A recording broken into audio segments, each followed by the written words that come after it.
Ladies and gentlemen, welcome to In Our Community. I'm very excited today to have Lauren Mayfield on the show. She's the owner of Full Hearts, and she's an unbiased Medicare advisor. That's what Full Hearts does. Lauren, could you tell us a little bit about yourself personally? I would love to. Thank you for so much for having me on the show, Mark. My name is Lauren, and I am a proud Texan. I was born in Lubbock, Texas, which is up in the Panhandle, and to my biological mother, she had to give me away when I was 2 days old to my first foster parents who came and picked me up with their son, who was 12 years old, and they lived in Plainview, just a little bit north of Lubbock. And that day, when I was 9.5 months old, they adopted me. So I was able to grow up in the Plainview area in a beautiful country home, being able to be enveloped by the Texas winds, Texas sand, and the Texas culture. I loved it. And my mother got cancer when I was about 12 years old, and she survived it. But to kind of reconnect, she wanted to be closer to her family who lived in the Houston area. So when I was 12, we moved to Conroe, which is just north of Houston. I loved the new setting, not as much dirt and wind, but a few more trees in that forested area. And I loved that area. And there had a little bit of a turn when I was 16. It was August 5th of 2001, and I was hanging out with one of my best friends. It was a balmy 100 degrees outside, and we were just about a week away from starting our junior year of high school. We went on a car ride, and my Volkswagen Beetle is a 99, and we saw a couple of guys that we thought were pretty cute. So we got behind them, and they sped up, and we sped up. And unfortunately, it wasn't a cute guy I had a crush on who I was flirting with. I was flirting with danger. I went around a curb too fast and went into a skid, turned away from the skid instead of into it, hit the ditch, and flipped 8 times. I shattered my skull in several places. The first responders came and they had to remove my lifeless body from that car using the jaws of life. And they sent it to the hospital where they were crossing their fingers I would even survive. I had a traumatic brain injury with subdural hematomas. They had to get a doctor, specialty doctor, to do that surgery. And they were just crossing their fingers that I would survive, let alone if I would exist. I was in a coma for 2.5 months and not supposed to come out of the vegetative state. But I came out of that coma. When you come out of a coma, you don't just wake up and start over again. You have to reset your brain. You have to learn how to walk, how to talk, how to feed yourself, how to exist all over again. In my recovery unit, I was with stroke victims, Alzheimer's patients, multiple sclerosis patients, patients much older than I was, but we were on the same page in recovery. We connected with some of the biggest bonds, and they're still some of my best friends today. A year and a half later, after all this, I got out of the hospital and was able to graduate with my high school class. And I was just elated. My parents were moving after that to go to near Dallas, Fort Worth area to be close to my brother. He was 12 when I was adopted. And here he is in his 20s, and he already had a family. And my parents wanted to be close to them. So we moved up to the Dallas area. I started attending college at Weatherford College, where I met my husband. He is my biggest sweetheart. We got married and we lived in his hometown for a little while, just west of there in Mineral Wells. Graduated with his associates and we moved to Corpus Christi. We went to Texas A&M Corpus Christi, and he got his master's. I got a little bit of college in, and we Right. just had so much fun in that coastal town. Oh, that's nice. That's very beautiful. He graduated with his master's in business administration and was looking for a good job. Right. But unless you're in oil or tourism, there's nothing in that area. So we Oh moved boy, up to the Dallas-Fort Worth area where we are now, and I'm in Frisco. The Texas Star is here, the practice stadium for the Dallas Cowboys, and very I'm good. loving it. And we have a great rivalry with the Niners, by the way. Oh, Yes. 49ers and Cowboys. Who Yeah, watches sports ball? yeah, exactly. So, what brought you to start doing full hearts? What do you, why and what motivated you and like that? And when did you start it? Well, like I said, when I was in the hospital, I was in recovery with the senior individuals. So we saw each Right. other eye to eye, and I really connected with them. Okay. After I did some, human resources for a phone company, I understood that I could understand insurance. So I Oh, started at Physicians Mutual selling supplemental insurance under a temporary captive agent license. okay. The Physicians Mutual got its leads from doctors' offices and the little Okay. pamphlet handouts where it would say, fill this out for free Medicare advice. Oh, wow. I have learned from some very wise individuals if something is free, you are what's for sale. I would Oh be boy. handed hundreds of these slips every week and call them and just supposed to be told to sell my supplements. They Yeah. handed me a Medicare handbook and I said, that's just because we have to hand you that by law. Sell, sell, sell. Right. I actually had a heart for these people because I remember what it was like being in the hospital with them. Right. So I point them in the right direction, even though it wouldn't be with our company. I had a full heart and I would point them where they needed to go. Okay. That's very I, beautiful. I made contact with this one lady in Amarillo near where I grew up named Okay. Lauren. We connected. She had multiple sclerosis, had been just diagnosed. Oh, My geez. mother-in-law had just recently passed away from multiple sclerosis, so my heart was in her hands from the moment I spoke to her. And I pointed her in the right direction, which wasn't with a Physicians Mutual, but with another company. Oh my And I told her gosh. which plan she needed to get and everything, and hung Did you up the get in phone. trouble? You get in trouble for that or not? Well, my sales didn't amount to anything that week. Okay. She did a little digging herself, found Okay. my name, phone number, and address, and sent me a Christmas card. It Oh, had an angel pendant in that Christmas card with the amount where I pointed her to go of commission that salesperson had made. She paid me out of her own pocket and thanked me for actually oh, caring and helping for her and isn't said, that please do beautiful? this with as many people as you can. That's beautiful, honey. I Jeez. put down my Physicians Mutual hat and I made my own company, Full Hearts, a non biased Medicare advising agency where I Okay. don't receive commissions. I help people on a one time fee to find what they need. Very beautiful. What year was that? That was 2 years ago, 2 years ago. Congratulations for starting it. 2022. Yes, thank Now, you. um what is the difference between a Medicare agent and a Medicare advisor? An agent is someone who sells a supplement and advantage plans and gets commission off of those plans, Okay. a Okay. very high commission. Oh, I know really? this because I Huh. was from that. That was what I made didn't my know that. paychecks. I made 5 sales a week. I'd get $1,000 in my pocket. Jeez. An advisor is someone who knows what the government's going to provide. They're not going to get commissions from pointing at you to a government plan. Right. Or maybe they know this company sells this supplement which you need. They're not connected with that company, but they know the ins and outs and how to get the best rates, who to speak with, how to bypass those commissions, maybe going straight for the company. An advisor has you in mind, not their pocketbook like an agent does. You must have had to study a long time to learn the ins and outs of the government stuff because that bureaucracy is just endless. It just never ends. Medicare is an ever changing policy in the government, and Medicare is actually different per state. Oh, is it Texas and really? Even Florida, though it's a yes, national plan. yes, Texas and Florida have some of the most benefits for their people on Medicare. Okay. Texas has 142 plans.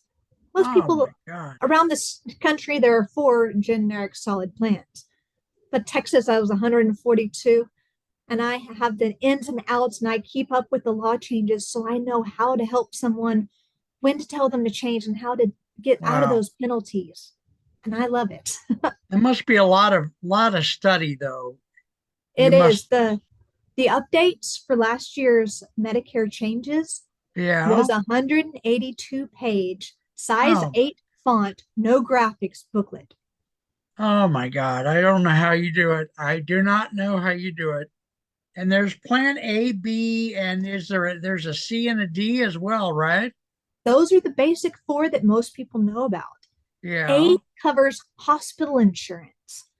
B covers your doctor's visits. Okay. C is also known as Medicare Advantage. That's a Okay. private insurance paid out of your pocket, not having to do with your tax dollars that you've earned. And D is your prescription plan coverage. I can Okay. remember it as D for drugs. Wow. Okay. Wow. That's just what I know we've covered a little bit of this, but what made you become an unbiased Medicare advisor? I mean, the part about being unbiased, you emphasize that a lot. What motivated you to do that? Because you could have probably made more money in another way, right? In a heartbeat, because I'd be getting commissions off of pointing people in the directions. But Yeah, I hate it when sales are driven by commissions and not what the person needs or wants. right. When the person needs that government plan because their budget is drained, they're living off of groceries from the Social Security income. Yeah, I want to help them find, okay, this is the plan you need because I have a right, heart for that and I actually care for right. people and have empathy and sympathy for those individuals Okay. and not just my pocketbook. I want to help people because I understand and I want to break it down so they can too. Okay, so tell me a couple of stories about your favorite good or bad stories of interactions with clients. What has happened since you started? You started 2 years ago, you said. Yes. So what's it been like? What are One some has been Dave. He was an awesome, world renowned anesthesiologist who was in my networking circle. okay? I am always talking and preaching when you turn 65, sign up for Medicare. Otherwise, you're going to get penalized per year after that you can't easily get taken away.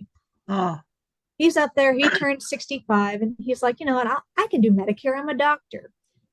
So he went to Medicare.com and SocialSecurity.com, signed up, and he came the next day to the networking event, said, Lauren, I took your advice and I signed up at Medicare.com and SocialSecurity.com.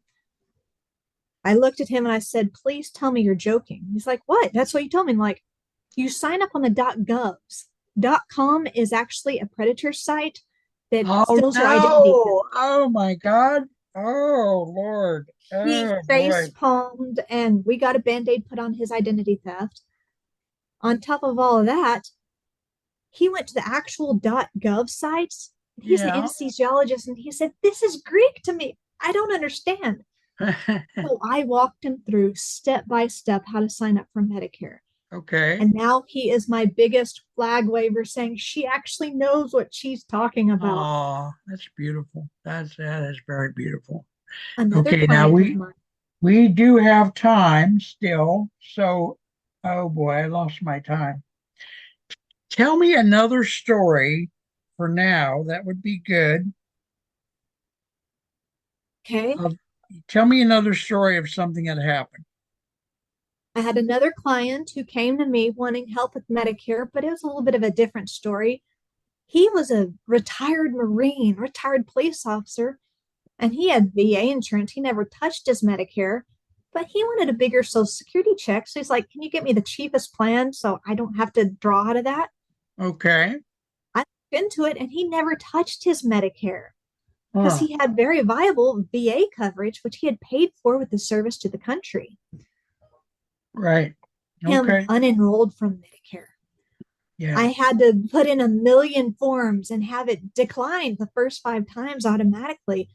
And I found a loophole in the system how to get him unenrolled from Medicare. And I stood in front of a board of government officials, presented our case. I had to present my NPN number, which stands for National Now, Producer Number, whenever I passed my can I insurancing get you exam. to slow down a little bit here? Tell Yes, us about this board. What board is it? Why did you have to present to them on its behalf? it was a Social Security board. And Okay, because Medicare is a Social Security benefit, since it's government provided and they, automatically deduct from it, whenever you sign up for Social Security, they usually make you sign up for Medicare as well. And okay. there's no Is options just to say, I don't need it. Don't do that for me. So I had to show to the board that we had viable coverage through other sources, being the VA and his police officer coverage that right, would take care of him. And he didn't need or touch his Medicare. So he wanted to unenroll so he could get more benefits from his Social Security check. right. I Okay, happily informed him 20 minutes after the meeting. They told me you're approved, and I told him he's going to be getting now $250 more on his check each month. okay. All right. And do you have to go before the Social Security Board very often? He was my first time to be unenrolled from the, it's only for the unenrollment status, but he Okay, was my first, and I cannot wait to represent more veterans and first responders because they yeah, didn't know that that's an option so they can receive more on their Social Security benefits. okay. Now, tell us basically what can you walk us a little bit through the steps of when somebody uh, gets ready to have Medicare? How do they go about it? Like, what are the steps? And if you can make it a little bit simple, I would appreciate that. I'm a simpleton at heart. So, what are the steps and when does that happen? You qualify for Social Security when you're 65 or if you're disabled. Okay, When you're qualified to get a Social Security check, you qualify for Medicare. automatically or Yes, okay, a Social Security a check means you get benefits from Social Security, and Medicare is one of those benefits. okay, If you sign up late, you can get penalized. So as soon as you get see that Social Security check or get that notification, it's imperative to sign up. so you have to do something to sign up for Medicare. It's Yes, not totally automatic, yes, it is now all virtual online.